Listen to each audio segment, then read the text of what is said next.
Vous lire un poème, Cerne d'Orion, extrait de ce recueil, de si loin sillage, paru aux éditions du Petit Véhicule cette année, en 2020, illustré par Brigitte Watson, dont vous voyez une illustration sur la couverture.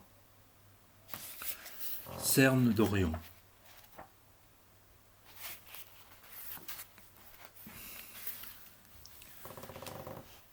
La transparence, une intériorité.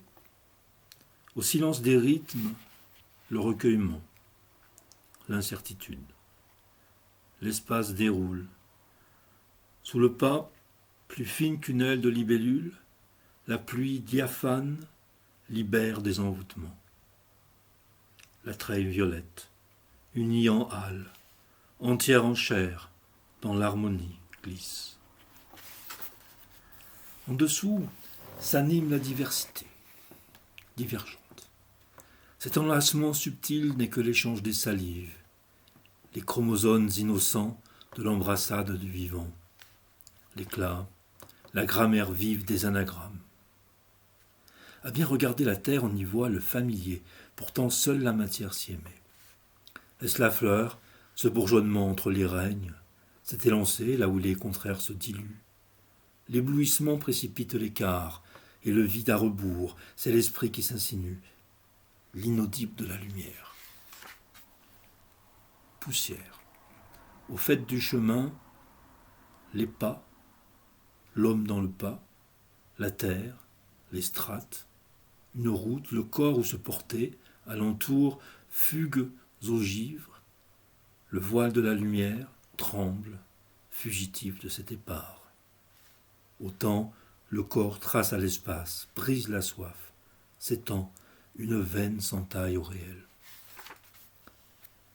Est-ce une feuille qui regarde sa branche? Un papillon qui nargue sa chenille? Ou l'inverse? Est-ce l'espace entre deux? Ce pourrait être aussi ce qui dans l'un renvoie à l'autre, ou dans cet un, en avant de l'autre, dans l'autre ou au-delà. L'ombre s'inverse à la lumière. Curieusement, l'éclat s'efface.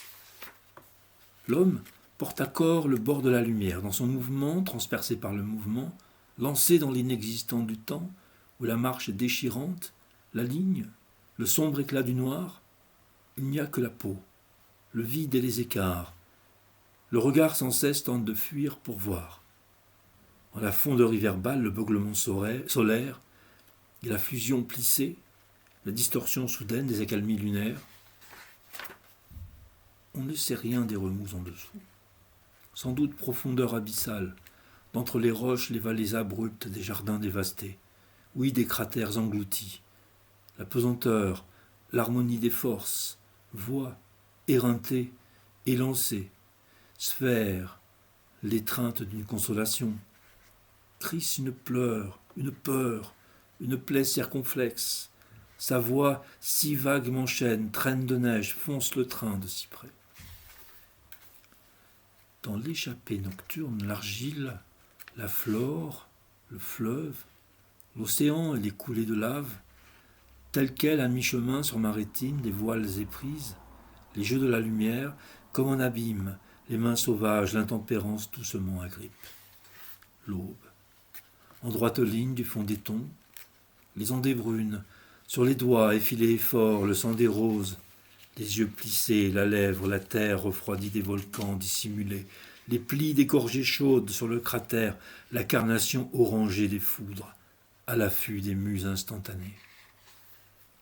De la main, deux yeux, le réel fixe, attend sa proie. Dans l'indifférence du charme, l'essence étire, remue à l'embrasement. Est-ce le désir, cette arrogance? Corps en meute, au cœur écarquillé, l'écarlate, l'imprévisible. Dans son sommeil, la lave creuse, une tige verte.